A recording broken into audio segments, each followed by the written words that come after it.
Crowder. Here. Chris Crowley is also present. Ms. Catherine Lockwood. Here. And Mr. Paul Brown. Here. All right, let's do the application. Not Wendy. Wendy, I'm sorry, Wendy Young. She's there, she is. You'll bow your heads for the assembly calls you. Come to in humility and ask for your protection and care. And we pray that you make us fit to be of service to others. In Jesus' name, amen. Man. Pledge allegiance. I pledge allegiance To the flag of the United States of America and to the republic for which it stands, one nation, under God, indivisible, with liberty and justice for all. We have a civility pledge.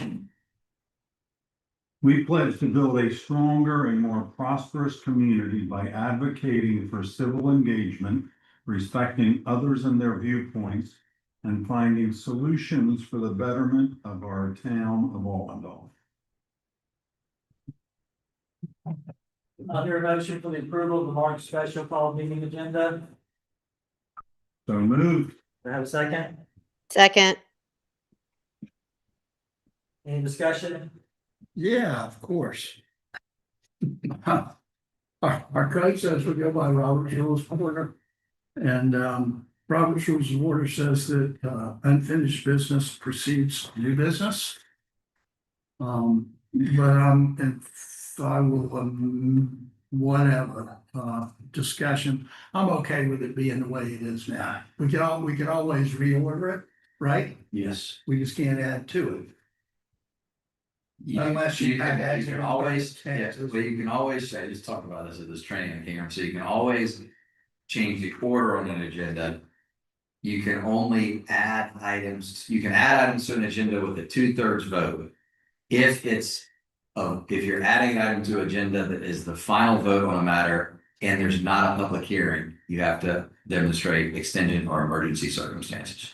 And findings. Yeah, and findings. So we have a motion and a second on the table. We're in discussion. Could we amend the motion to add that we there's details reporter? No, I just think we ought to leave it alone for now. I just put that in there as a matter of information. Okay, Then go in the future, that is the correct order of our agenda. so we don't amend, just leave it as it is. Leave it alone. All right, any further discussion? Hearing. Any further discussion, Wendy? All right, hearing none, I will call for the vote. All in favor of approval of the March special call meeting agenda, say aye. Aye. All opposed? Motion, The record show that Councilwoman Holmes raised her hand. motion carries. We'll go to number 7. New business item, approval of the recommended budget from the Municipal Park Foundation Board for the upcoming ribbon cutting event on Saturday, April 18th. Do I hear a motion to approve? Motion to approve. Do I hear a second? Second. Let's have discussion. Have we seen this document? So this is for, I know what it's for. Have we seen this document? this isn't for the document, this is just for the physical event. So like for any expenditures leading up, like if they wanted to get drinks. Right, Printing out it invitations. says approval of the recommended budget. Which to me, that is a document. Have we I seen believe- this? I believe the park board is asking for $2,000 and that includes invitations, stamps, refreshments.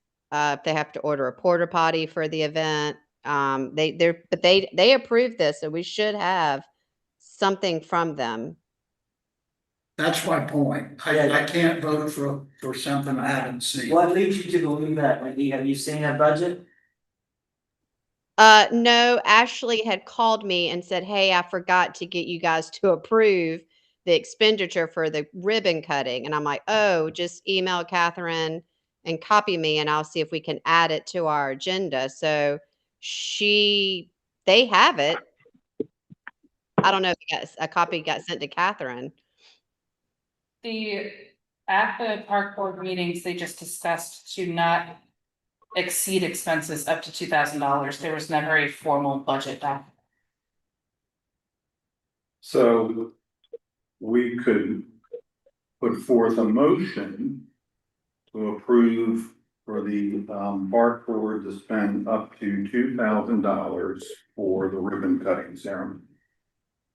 I think that might be the quickest way to get through this. I am with Mr. Krause on this, though, like, I was like, well, it would be my homework. I haven't looked and seen the document that we're voting on right now, Well, but then there's no document to see that. that's a problem. It shouldn't even be on an agenda. We don't have a document to see, and as I said in an email to our town administrator earlier, it would be very helpful if we received this kind of information ahead of time, so we would be aware of it and be informed and to ask questions or to review it and whatever. I agree with that. I think what we have a motion on the floor and a second to approve something we don't have. So I would suggest that that motion be withdrawn, whoever made it. Well, And can I just interject? I'm sorry. The reason they're coming to us is because we have to get the invitations out. So we either need to approve like $500 so they can at least get invitations printed and mailed. Let me finish my day. I think what he's gonna say is let's withdraw the motion and make another motion to approve $2,000, to approve. No more than $2,000 expenditure No for more. this event. Okay, yeah, Right. that's fine. Okay, so who made the motion? Do we know? Wendy. I did. I'll withdraw the motion or I can amend it, whatever is easier. Just withdraw it and you go ahead and say what you just said, Paul. Okay, I'd like. Is it withdrawn? I Yeah, withdrew she it. did wrong. Okay. I'd like to put forth a motion that we approve for the Municipal Park Foundation Board to spend up to $2,000 for expenses related to the upcoming ribbon cutting event on April 18th, 2026. Second. Discussion. Hearing none, all in favor? All opposed? All opposed is 0 opposed, so motion carries. All right, so through that on to the consideration and discussion of town vehicles, I'll hear a motion to sell the existing 2 vehicles and consolidate them into one vehicle. As would be more appropriate, more less money spent and more useful. Do we have numbers? Like how much the vehicles, the current vehicles are worth. Yeah, what would we bring in and then? I'll go ahead and second that motion, so now we can have a discussion on it. Okay. All right, discussion. I did run the bid numbers through the CarMax, which I've used a number of times, where you take it up there, they'll pay you the data, they got inspect car, pay you the value. And it seemed like between the 2 of them, it was I don't have the exact numbers, but it was over $20,000. The truck's kind of beat up and the gray SUV is a good car with not a lot of miles on it. But it seemed to continue to take dings and damage when it's parked or something. It's got some, and I personally feel like there's a degree of liability when I drive it, because I drove John to the thing in Columbia with it. John, Councilman Timmons. I personally feel a degree of liability and responsibility to the citizens for driving their car that I'm not comfortable with. I just rather drive my truck. That's sort of where I am with it. It's I think we could have a truck that's got a king cab that seats 6, that we can go do site visits on developments.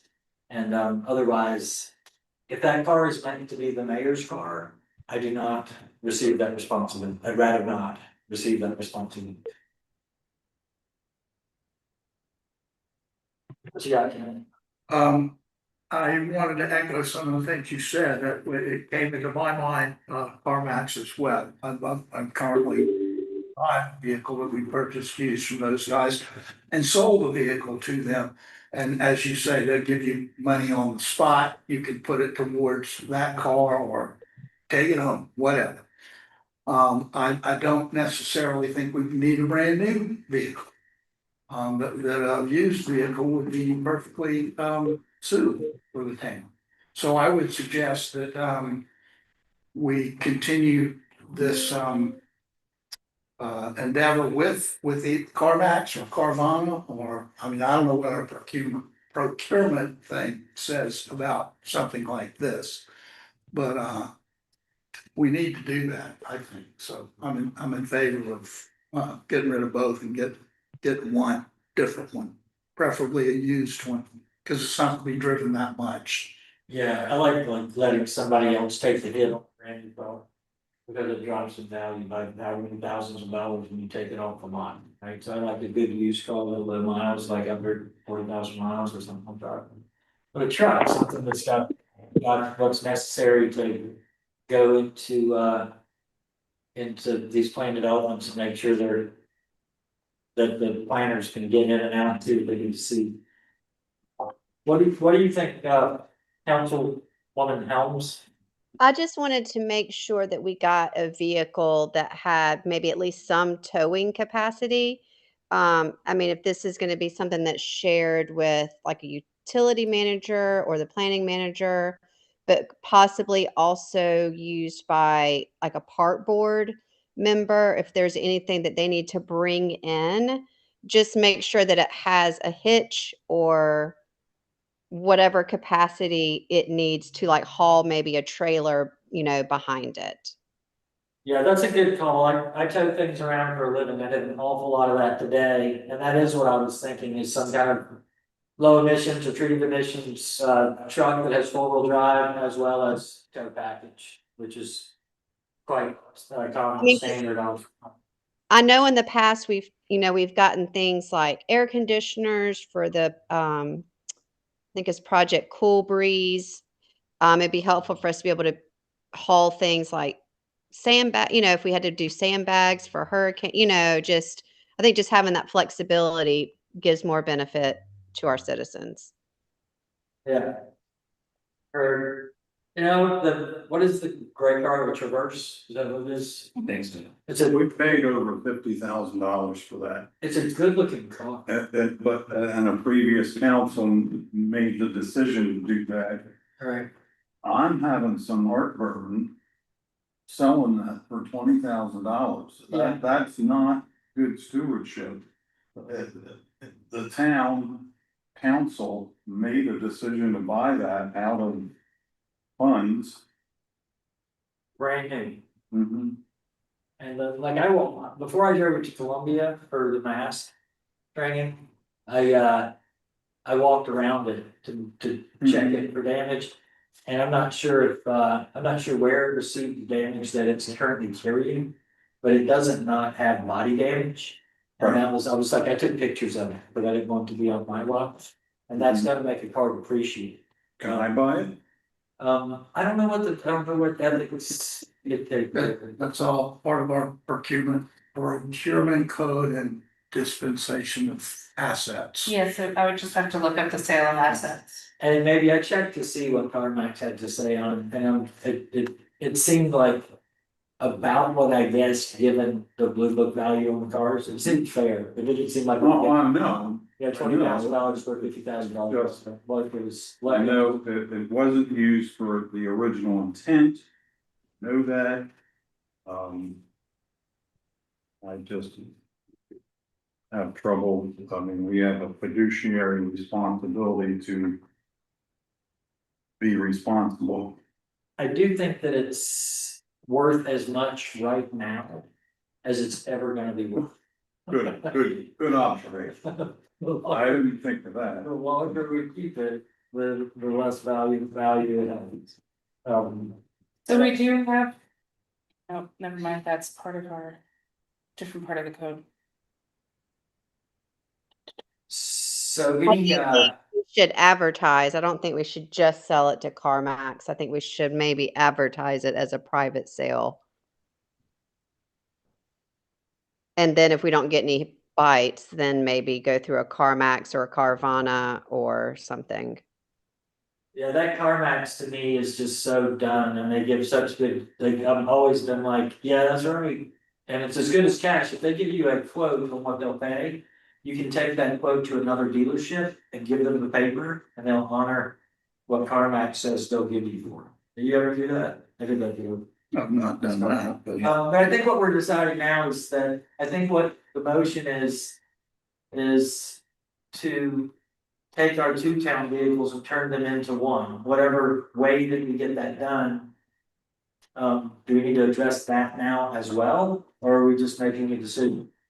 I mean, I think you could make a motion to get the procurement guy at my firm, Nick Nicholson, to tell us what we need to do to sell the two vehicles and to purchase one from like a procurement standpoint, like who we can sell it to, how we need to go about doing that, and how we purchase the next vehicle based on, I guess, the existing procurement ordinance, because Nick has prepared a newer procurement ordinance that I think would offer probably more flexibility for us on that. So, and we can ask him to look at that. Does he think it makes more sense for us to amend our procurement ordinance and then effectuate the transaction, or wait till, or just do it now under the current ordinance? Because she circulated a newer procurement ordinance. And I have a question and not the board. That's just two readings, 6 days apart, correct? Correct. About that. I think we ought to do what he said. All right, how do we turn that into a motion and, or where are we right now? You have a motion on the floor. I think a motion on the floor, the motion on the floor can just be amended to explore like the bet, or to consult with legal counsel about the best way to sell the two vehicles and purchase a new one. Right. I move to amend the standing motion in that regard. I'll Second, second. All right, any discussion? Hearing none, all in favor? Aye. All opposed? Motion carried. All right, update to the re-advertisement of the utilities manager position. What do we wait have a on minute, that? we voted on the amendment. Did we vote on the entire motion? We didn't. Good catch. All right, any further discussion on the entire motion regarding the town vehicles? Hearing none, I'll call the vote. All in favor of the motion on the floor, say aye. Aye. All opposed to the motion, say no. Motion carries. Good catch. So the next item, letter C, under number 7, new business. As you all know, our municipal water department, needs a utilities manager. We had a fish on the line that, got off for known reasons, and so we're going to re-advertise the job position. And I have worked with town administrator, as well as Alan Plume, who's the dynamic water professional in Mount Pleasant, in charge of the Mount Pleasant water, on that advertisement for the utilities manager position. So that we could put out something out there that was would hopefully find the right candidate. And I believe Ms. Watkins has an update for us on that process. I still need to edit the job description for the Mount Hudson Waterworks recommendations and then advertise it not only on our town website, but the municipal association, the South Carolina Rural Water Association. Yes, Councilwoman Helms. You go ahead and finish. I'll wait. I'm just holding my hand up. Sorry, I saw the hand raised and I was like, yes. And then also reaching out to, if there are any job boards in our area, if there's anybody that we can entice from Mount Pleasant Waterworks, that's interested in the position as well. And I'm also having Ron, our water consultant, review those edits as well from Mount Pleasant Waterworks to try to entice more candidates. Is there a timeline on getting that, or like how urgent is it that we get this posted to get a utilities manager position? I would say pretty urgent, after we handle what we're gonna do with our operations, I can start working on getting that advertised as soon as tomorrow. Oh, fantastic. Have we, Wendy had a question. sorry. No, You go, Wendy. I have a comment slash question, and I'm not sure if this is the appropriate time to discuss it, but I feel like this position, particularly if someone's having an issue, I'm not sure it's a Monday through Thursday position. I feel like this is a Monday through Friday position. And I don't know how we discuss this. Is it currently posted as a Monday through Thursday? Yes. And, what's the mood of the council on being a Monday through Friday position? Does anybody have a problem with that? I personally think we need to revisit that whole thing, tell you the truth. Doesn't seem to be working too well. In my, opinion, on one person. So does that, is that a person that you're in favor of a 8-hour work day and a 5-day work week? Like an Monday through Friday for the water position? I mean, I think that's a bigger discussion maybe when we're doing like the budget, because we're going to be talking about, you know, compensation and all of that. But for this, because we're going to be advertising this, I think we should go ahead and advertise it as a Monday through Friday. Because with all of these new developments going in, and I'm sure there's going to be a lot of applications for water meters, and I assume this person's going to take over installing. I mean, that was the whole point, was to hire someone to take over all the stuff we're contracting. So they're going to be pretty busy managing all of this. What do you think, Paul? I think it's at least a Monday through Friday. I mean, Yeah. if there's an issue, we need somebody that understands that they need to get out there and fix it. Yeah, I think that too. What I do see is, there's an awful lot of work after hours with all of these meetings currently, and I'm not sure. I do feel like our Monday through Thursday staff are getting 40 hours a week. You know, with the idea that they work 4 days a week and then all of the other things they do after hours, all of the other meetings that they attend, like this one. So that's a discussion for another time, is Wendy says, but I agree with Wendy that this position should be advertised as a 5-day-a-week position. And it obviously can be flexible. If, you know, if they're out at a job site till 6, 7 o'clock at night, then obviously the town administrator has discretion, you know, to let them come in a little bit later or what. I mean, obviously we want to be flexible and not overwork someone, but I just feel from a being able to talk to someone in the office, it should be a Monday through Friday. Or someone who can I do know. site visits. But I've been up here on a Friday, cause I get so much work done, when I don't have, when the building's closed. But, and taking plans from developers to get to Dan, like, there are people that sometimes come here. So is there a way, do we have to memorialize that or vote on that idea, or we just take that under consideration or add it to the? This wasn't an action item, this was just an update, so I don't think that it would be appropriate to have it, but I did make a note to make an edit for Monday through Friday. All right, Or we need the budget would need to be amended and stuff too, yeah. Cause right now the pay schedule is a Monday through Thursday schedule, which is what's been approved, so they're. Ultimately, if y'all vote on that, that's fine, we can, like, the town can carry into what those actions are, but it's not as simple as just saying, all right, everybody show up on Friday, we gotta amend the budget and everything else. right. Assuming if we get somebody before June 30th. And then we'll call a special meeting to get that done. All right, I think I understand. Any further discussion on the update? Do we, oh yeah, so we'll give that to Alan, not Pleasant Water Works. We'll give it to HM Northcutt as well. Yes, we can give it to HM Northcutt and then Rural Water Association, the Municipal Association. And then on our town website and anywhere else that we can. Yeah. I have a question. Who's this fellow you referenced? Is he the general manager or the senior engineer or what's his position? Was MPW. Alan Clune. What's his position? I think he's the director. I think he's all the So way. he's the general manager. He's all the way up in dog. Yeah, and he's very, He replaced Clay Duff. he's a good guy, right? He's a good guy. I've worked with him before at different conferences. He's very well known. All right, any further discussion on the update on the utilities manager position.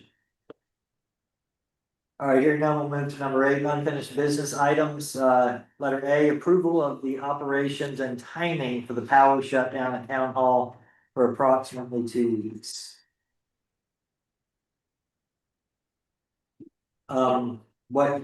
Ms. Watkins, can you tell us what the operations and timing for the power shutdown are? Sure. So based off of the email communication that I got from our electrical contractor after our meeting on Thursday, we're looking at either March 16th or March 23rd. I have reached out to the following organizations based on kind of like that operational shutdown. Charleston County Library, Town of McClellanville, Town of Mount Pleasant, the VCD, COG, the Berkeley Electric Cooperative, the Seawee Bay Baptist Church, and the CB Center in April, Maine. Of these, the ones that would be able to accommodate us with internet needs and to be able to house us during the week and with any potential meetings that we have was the Charleston Library and then the Seawee Bay Baptist Church. If the council decides to go with the Seawee Bay Baptist, both of them are free. They would not be charging the town. The Seawee Bay Baptist Church, they can accommodate us starting on the 16th preferably rather than the 23rd. Because they would need the space closer to Easter to set up for all of their Easter celebrations. They have internet capability and they have a big enough space for us to sit for all members of staff to be there, and if we need to have a meeting, they would be able to accommodate the space for us. The Charleston County Wando Library, they would be able to accommodate us. It is an open network. Their meeting room space, if we ever had meetings, only houses 20 people. And then every day we would be in a different room if we wanted the library location, meaning that they have different people and organizations that have signed up to use those spaces. So we wouldn't be consistently in the same spot for the public. And they would only be able to accommodate us starting at 9 o'clock in the morning. Meanwhile, the Seawee Bay Baptist Church could accommodate us as early as 8 o'clock in the morning. So my recommendation would be to use the Seawee Bay Baptist Church. It's relatively close to our location currently at Town Hall and accommodates all of our current needs. And they waived the fee. I reviewed the contract. There was like an indemnification clause in the agreement. We told them we can't agree to that, and they were like, all right, we'll take it out. So they at least thus far, they've been great to work with in terms of the agreement that they require, et cetera. So you need a motion to that effect? Yes. There was one other thing too, so if coming back after that 2 weeks, we have power, the AC is working. But the ramp is not currently up, like built for that second part. We have reached out to various porta potty companies. I had Carolyn reach out, and then the mayor has already reached out to various ones to have one handicap portalet down by council chambers here. So then that way we could still accommodate those who would need to use a restroom that could not use the stairs. And have meetings here after our shutdown. That would be only if the ramp would not be complete. I just wanted to add that in there too, as kind of like, that could kind of be tied in with the ramp discussion. The cost for that too, 2 of them came back at like 28 days. So one would be Charleston Porta Potty at $329 for 28 days. And there would be an additional fuel charge for $24.95 and a 3% convenience fee, but they would come weekly and clean the portalets. The other one was from Prime Dumpster from the mayor. That was $300 for 28 days and also a $100 delivery fee. But that would be like the complete operations of after that 2 weeks, we would then be back at Town Hall, but we would still need to be able to accommodate if and only if the ramp was not up. I have a question that, if I'm understanding correctly, that means we would be using this room during the pendency of the elect. No, so we would only be using this room one after the 2 weeks, so after the power is turned back on in this building. That would be the only other thing. Okay, In the absence of a 88. well, if we have a ramp built by then Yeah. it's a moot point, right? I just wanted to provide for the council. I Okay, was thinking like that. Berkeley Electric did say that they could accommodate us, but they didn't confirm about the Wi-Fi capabilities, so that's why I did not recommend that. I'd like to thank, Councilman Brown for the relationship development with City Baptist Church. Sounds like Pastor Chancey has done, he had to jump through some hoops and do some work to accommodate the town during this, this unavoidable shutdown. So thanks for doing that. I look forward to meeting you, Pastor. Yeah, just aligned with their mission to be serving the community. Thanks. I'll entertain a motion that we accept Pastor Chancey City Baptist Church offer to house us during our electrical shutdown. So moved. Which specific day for the electrical shutdown? The 16th. That's, starting a week from, this coming Monday, March 16th. All right, do I hear a second? I'll second them. Discussion.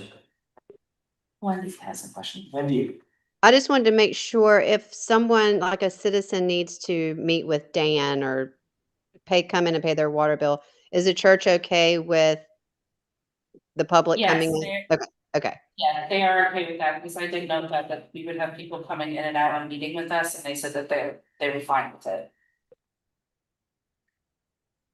I personally really like it. I really like the idea that Allendale Church is showing up to help the town of Allendale municipal government. I could not be happier with that.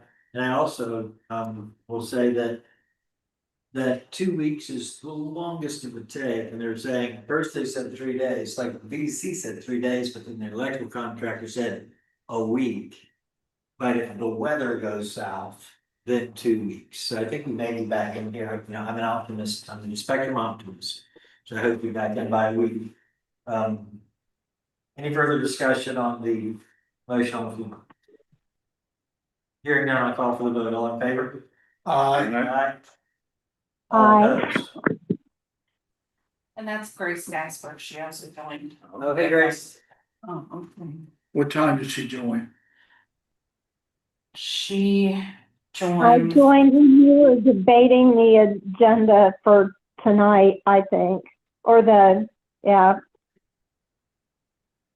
so approximately at 7:10. I think it was like 5 after by my clock. Okay, All right, welcome, Grace. The, so Thank you. unanimous carries on moving operations to City Baptist Church starting March 16th. So down to the approval of the scope of work and proposal for the handicap ramp installation in town hall. What do you have for us on that, Ms. Watkins? so we've confirmed with our legal counsel that we can do an emergency procurement for this, so we wouldn't have to go through a formal bidding process. As I'm assuming that'll be over $10,000, potentially if we did like like some of the quotes could come back over that threshold, which would trigger a formal bidding process. As it is, a hindrance to our normal operations of town hall for our procurement code, the way that it's written. Is that correct, Matt? I kind of briefly highlighted that. We did receive one quote from a contractor that met us out on site for a contractor through the mayor. I've also reached out to 3 additional licensed contractors that are interested in sending quotes. I just have not received them quite yet. And that was from Meets Construction that has done work on our building previously, Edifice Construction, and then the Right Approach Construction LLC, who was the contractor that submitted the bid for the demolition. That is a licensed contractor in the state of South Carolina that does build ramps. I've also asked all of the contractors when speaking with them to provide quotes for both the aluminum and wood. So that the council can see both of those kind of changes. I have not seen the one that was sent to the mayor. It was a text that said, $5,200. Was that for the entire scope of like hauling debris and stuff like that? Yeah, it's finished ramp, painted, sealed, ready out of wood. And I said, quote the aluminum, he said it would be $7,000 for the aluminum plus whatever else, and I pushed him around a little bit on that. I've used the contractor I invited to come out to the site, I've used for years now. He does work for, Ed Westbrook. He's proud to say who he does work for, but I know him from some other property that I manage. And he will be the cheapest bid we get, does good work, I'll vouch.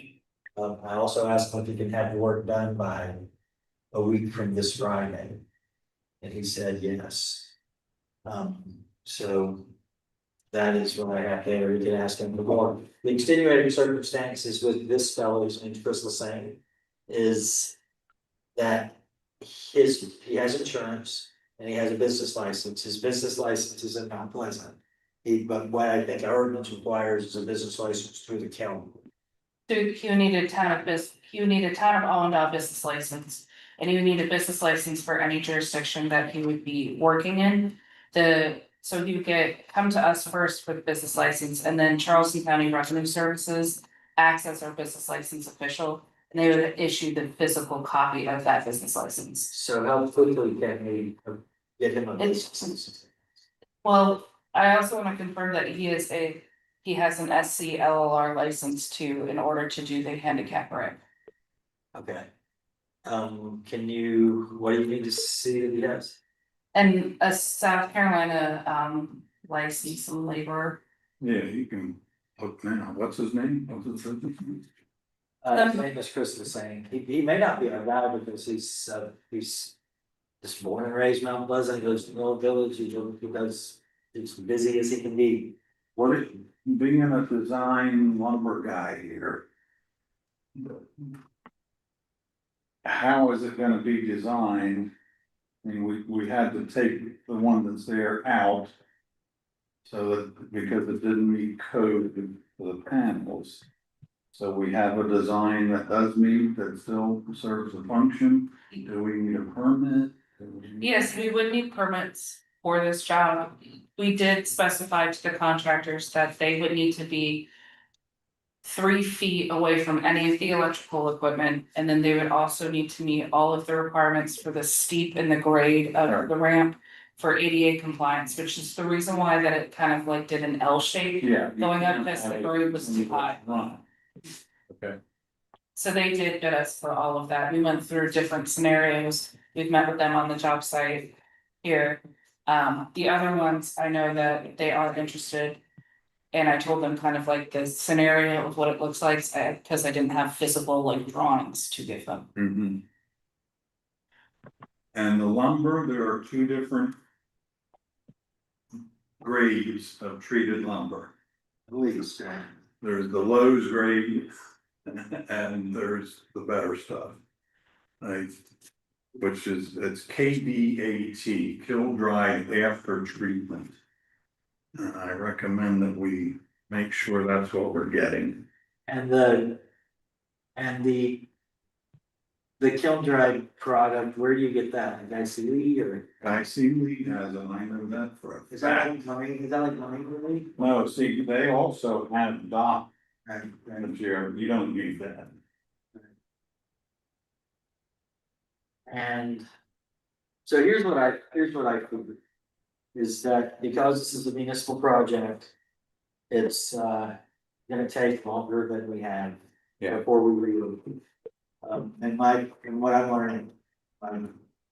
About municipal appeal is I'm gonna get this stuff done on time. Is no longer relevant. So it may be that my guy isn't the guy. Although I'm gonna work with him for years, but in a municipal context, it may be that.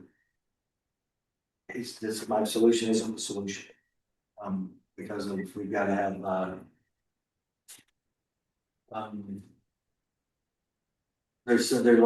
are a lot of different, bells and whistles. But I can't communicate with Chris and tell him, if I could, I guess, Captain, if you could send me an email that says what he needs to demonstrate. Please, and I'll see these, if he is qualified to do the work as far as his appropriate licenses. What did you say, SC? SCLOR. LLR. And see if he's snapped. But, without belaboring it too much, the ramp that was there was also not in code, it was also too close to the electrical boxes. While the electricians on the cleanup looked at it with me and was like, I guess we built it after the fact, or unaware. And also, we had a bunch of leaves that lived in it. And in a duplex with some termites and some rot. And I think that if given the opportunity to remove the ramp, like hero the ramp out of our way, I probably wouldn't do it again.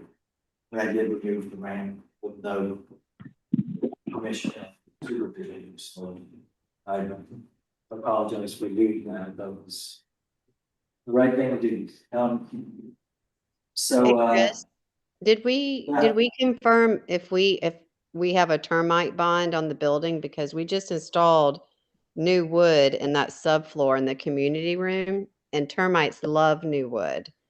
So did you figure that out, Catherine? For the physical bond, I know that I was looking that up with Sellers Pest Control, because they're coming out tomorrow to treat for like termites and stuff like that. I can't confirm if we have a bond. When We they can come go- out, Yeah. can you ask them to quote that? Because like my termite bond, I think he comes out once a year or twice a year, and I'm on a slab, so it's not as big of a deal, but if we've got pest control, we should also have termite prevention. Yeah, they include termite prevention in it. I know that they're coming out for termites tomorrow. I just can't confirm about the bond part of it. Yeah, let's find that out. I guess we should, the aluminum piece, it doesn't really matter, I don't know if this is our guy, but the aluminum ramp that there's, $7,000 gets the material for the aluminum ramp. Plus whatever labor, so my guess on the aluminum ramp is, probably something like $12,000, or, ish. So I guess at some point we should discuss whether we want to spend, I don't think anybody's gonna come near 5,200 for the wood ramp, because we do the. Let's say, are we willing to spend the money on the aluminum ramp? This is an emergency procurement sort of idea. But you said it was 7,000 to purchase the ramp. The materials, yeah, and then whatever the install is, and then they have to pour some concrete and do some woodwork as well. Is how much? The ramp itself, Oh, no, I heard that. Did you say $12,000? I was like $1,200. another $4,000 on top of the $7,000 over budgeting. Like how much, if it is an aluminum ramp, have you rather spend twice as much, say, on an aluminum ramp versus half as much on a wood ramp? Can you verify, is it a lifetime warranty on aluminum ramp? Obviously, if a tree falls on it, no. But in general, what's the warranty on those? And so the contractors that you got on the, hope to come out, guess this, are they quoted the word and aluminum? That's what I asked them to do, was for both. And we don't have that yet. No. But do we have, to like, Matt, or what you're saying when you look at our procurement rules on this, is that we can spend this money at the council's will?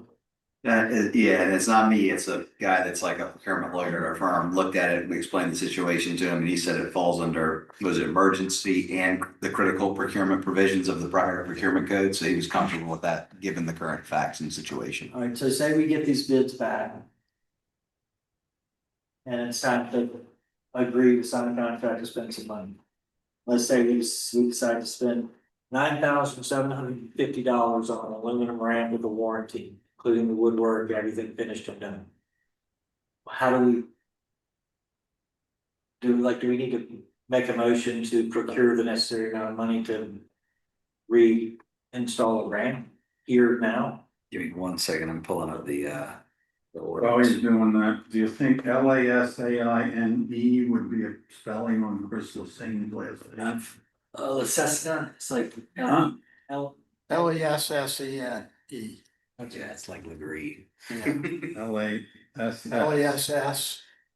ENE. LASS. LE. LESS.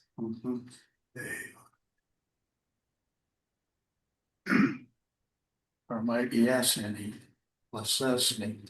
That's it, that's what it is. Cessna. LESSENE. Or it might be SNE. It's like Legree Street or UG Street. Some Charleston, No Huguenot. records for a commercial contractor.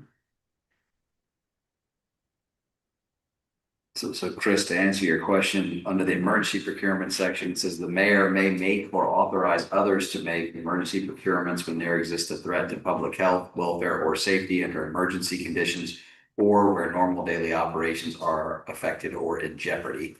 That's one provision which allows you to do it. Or the other one for critical procurement is when it's determined in writing that the procurement in nature is critical to the town and time does not permit for solicitation or resolicitation, the procurement may be accomplished in such a method as shall provide that the town's best interest shall be served. In such cases, the person seeking the procurement must seek approval from the mayor prior to the order. So it sounds like in both situations, you approve it. And the lawyer at my firm has already put in writing, I believe this does fall under the emergency procurement section. It also falls under the critical procurement section, which is similar to an emergency procurement. So you got that in writing to Catherine from. Excellent. So my question to the council, to the board president, which is all of us except for Mr. Timmons and Mr. Porche, is do you want, I think like a ramp is necessary and needs to be done quickly. You want a wooden one or aluminum? Aluminum says the contrary. What do you think, Ms. Helms? Aluminum. What do you think, Mr. President? I'll go with the aluminum one too. I held out for the longest time on wooden one on my dock, and my wife finally made us buy an aluminum. Oh, You're okay with aluminum? You're ready? Grace, what do you think? Wood or aluminum? Do you have a preference? Sorry. For durability, probably the aluminum. I think for maintaining, the character of the building, wood, but I think whatever is most cost effective and durable. That is a consideration. I'm glad you mentioned that, Grace. That was kind of a good catch too. Yes, sir. This is an old building and it's probably National Register eligible. Eligible, right? So I don't know that we need to be putting an aluminum ramp on this building, to tell you the truth. For durability's sake, absolutely, but otherwise, it would definitely compromise the character of this building. Good point. So I'm tending more to wood now. Damn it, Grace. Yeah, I would lean towards wood if we can get the good quality. If we are gonna do the wood, can we at least maybe consider the composite, because that will give the look of wood, but also meet the durability that we're all trying to keep in mind. Wendy, I'm concerned on a slope, composite can get slippery. So can aluminum. So can aluminum. That's a good point. We had that at the trailers at town hall. The structural pieces of it, the composite, No, composite is structurally very deficient. You actually have to add some additional joist under it, because it just like droops. okay. They should be able to take care of the traction factor with the paint they use. There are some coatings that they can sprinkle on before they paint for surfaces to help make them non-slip. Yeah, But the composite, the whole idea of that is you don't paint it. I don't, I'm a lumber guy, I don't recommend composite. could you put an aluminum ramp with some fascia on it that makes it appear wood from looking at it until you like get on it, you know, like if we're worried about its aesthetic, could you put some 1x4 Peckycypress over it or something that makes it appear to be in the character of this possibly stored building? Yeah, I don't know. I think that the aluminum products come in components. So to then take pieces of the components and modify them to take some wood structure around them, No, we don't want to do that. it's gonna. That was, there's an article I saw online just now when you were talking about this, and that was one of the disadvantages of the aluminum is they come in like Yeah, like constructed sizes. So it's like you can't really necessarily customize them in any way, yeah. which is one of the advantages of it. Yeah. But it's, I mean, can't look at it. They both have advantages and disadvantages. This is a policy decision as to what y'all want to do. I've changed my mind. I say wood. You're a wood guy. Yeah, so the aluminum would probably have a longer lifespan Yeah. than treated southern yellow pine. There's another wood option that I don't recommend because you can take your numbers and multiply it probably by 5. And that's Ipe, which is a southern, no, right? Let's not do anything where we're doing. No, we don't. Rainforest, where's that subvention? It's okay, but we Rainforest said no, we said conservation. no to the U-Page. Oh, okay. You don't like the Ipe? That stuff, it doesn't even float. It's so dense. It's like stone. You can't nail it. You have to drill. Hey, so what I'm hearing, and I'm gonna try to push us along here just to drive, so we don't spend too much time. What I'm hearing is the KDAT, the kiln-dried after treatment wood from is what the quote we want. We'd rather have wood to preserve the historic aesthetic of the old school building. And that's where we are. Does that sound, that sounds like the will of the council to me, is that what, Yes. is that what I'm hearing Yeah. in general? Everybody wants to wood? Can we at least just get a contractor who has installed composite decking to speak to us about the slipperiness? I mean, it's I can going ask to, the contractors who are coming to also consider composite. If you Yeah, go I mean, to the that's- visitors, yeah, I go to mean, the I've visitor seen other center- ramps made of composite, and granted, I'm not in a wheelchair, so I don't even pretend to understand those stresses. But I can't imagine that this hasn't come up years before, and composite has come a long way.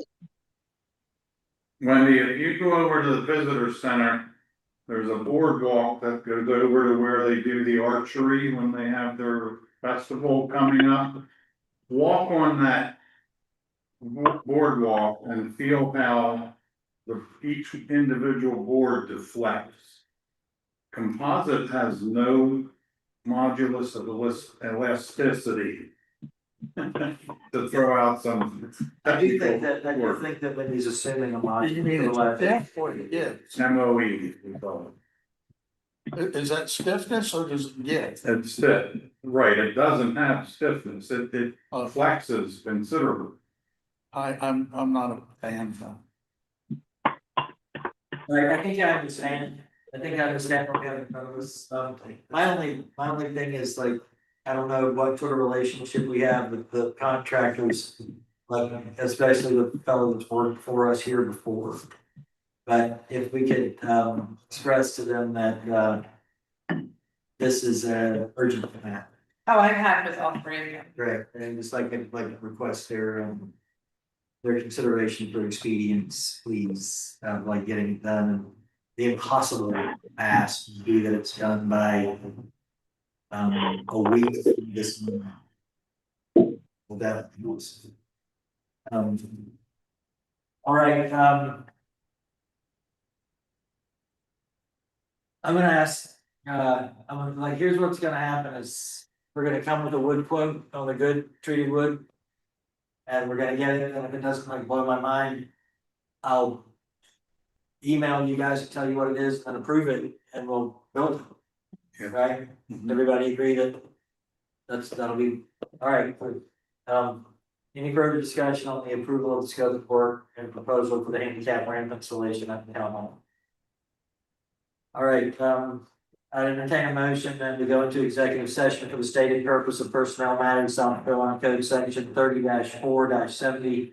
A1 concerning the town administrator's contract and goals. Upon returning to open session, the council may take action on matters discussed in executive session. So move. Here's a second. Second. Any discussion? All in favor? Aye. All opposed? I say yeah, aye. I just been all opposed to say that. Let's go.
Getting us back on I'll YouTube. say. I still have you on the line, Grace. I get the. So we need to vote now? As soon as Donna comes in, No, it's the exit executive session. yes, Did we vote to do that? not Or yet. we need to vote? I get the impression this kind of stuff is not due for Grace. Seems like she's been there So we are- through this before. Yes. We live? We are live. Live. Grace will surprise you. She's got a lot of experience. She has been, that's what we want. Yeah. And doing a great job of it. I'll entertain a motion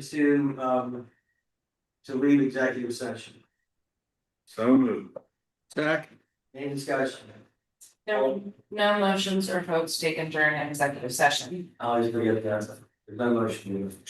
Executive session. All in favor? Aye. All opposed? Guys have it. Donna, Councilman Brown voted to exit executive session, Councilman Foster seconded. I'm sorry, guys. Keep an access. Let me know when you're ready. I'm ready. Okay, there's no one second consider. I'll entertain a motion to memorialize the discussion that we had in executive session that has Councilwoman Helms organizing the evaluation, Ms. Watkins' evaluation priorities and with comments by Monday, and then Ms. Watkins having the municipal association work that we did with Desiree organized and prioritized by, along with the evaluations, the Thursday prior to the next council meeting. Is that right? Would anybody like to make that motion? I'll make that motion. Do I hear a second? Second. Second. Is there any discussion? All in favor, say aye. Aye. Alright, All opposed, say no. The ayes have it. I'll entertain a motion to adjourn. so moved. Second. Any discussion?